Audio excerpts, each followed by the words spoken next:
Hello my lovely viewers, কেমন আছেন সবাই?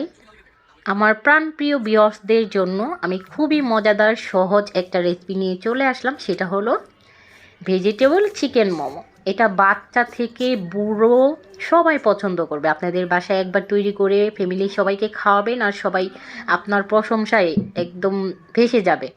তো কথা না বাড়িয়ে চলেন মোমো তৈরি করি। মোমো তৈরি করার জন্য এখানে আমি 1 কাপ ময়দা, সামান্য একটু লবণ দিয়ে হালকা গরম পানি দিয়ে একটা ডো তৈরি করে নেব। ডোটা হবে হালকা একটু নরম, আবার একটু শক্ত, মানে একবারে শক্ত না একবারে নরমও না। তো এখানে আমি 2টা লেচি কেটে নিয়েছি। একটা লেচি দিয়ে আমি একটা বড় রুটি তৈরি করে নেব। তো এই যে বয়মের মুখ দিয়ে আমি বড় একটা রুটি তৈরি করে নিলাম, আর এখান থেকে ছোট ছোট রুটি বের করব। আপনারা চাইলে ছোট ছোট করে লেচি কেটে তারপরেও কিন্তু রুটি বেলে নিতে পারেন। আমার কাছে ওইটা দেরি হয়, এভাবে করলে কিন্তু তাড়াতাড়ি হবে। তো বাসায় তো সবাই এরকম একটা বয়মের মুখ আছে, তাই না?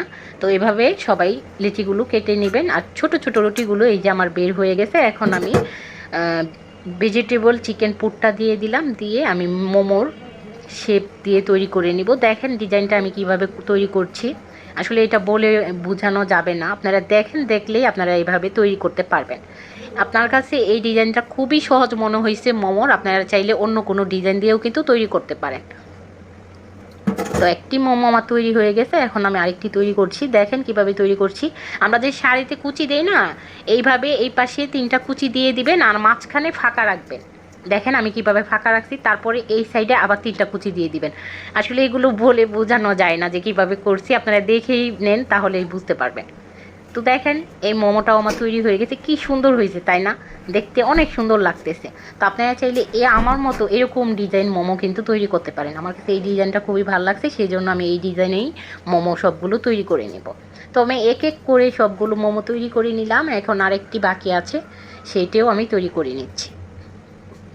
তো আরেকটা কথা, যারা যারা আমার ভিডিও দেখেন, ভিডিও কিন্তু বেশি বেশি লাইক, কমেন্ট, শেয়ার করতে কিন্তু ভুলবেন না। আমার পেজটি সবাই ফলো দিয়ে দিবেন।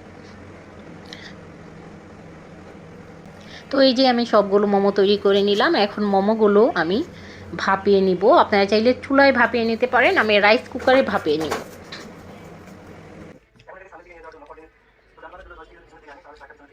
তো এই যে রাইস কুকারে আমি আগে থেকেই পানি দিয়ে রেখেছিলাম, পানিটা গরম হয়ে গেছে। এখন আমি উপরে মোমোগুলো দিয়ে সিদ্ধ করে নিব। এই তো 10 মিনিট কিংবা 7 মিনিট এরকম সিদ্ধ করে নিলেই কিন্তু হয়ে যায়। তো এই যে মোমো ভাপিয়ে নেওয়া হয়ে গেছে, এখন আমি একটি প্লেটে তুলে নিচ্ছি। আজকের মোমোটা আমি সস দিয়ে মানে পরিবেশন করব। আপনারা চাইলে অনেক সস তো আছে, ধনিয়া পাতা সস, চিলি সস, যে কোনো সস দিয়ে খেতে পারেন। তো ভিডিওটি আশা করি আপনাদের কাছে ভালো লেগেছে। ভালো লাগলে লাইক, কমেন্ট, শেয়ার করবেন। তো সবাই ভালো থাকবেন, সুস্থ থাকবেন। আল্লাহ হাফিজ।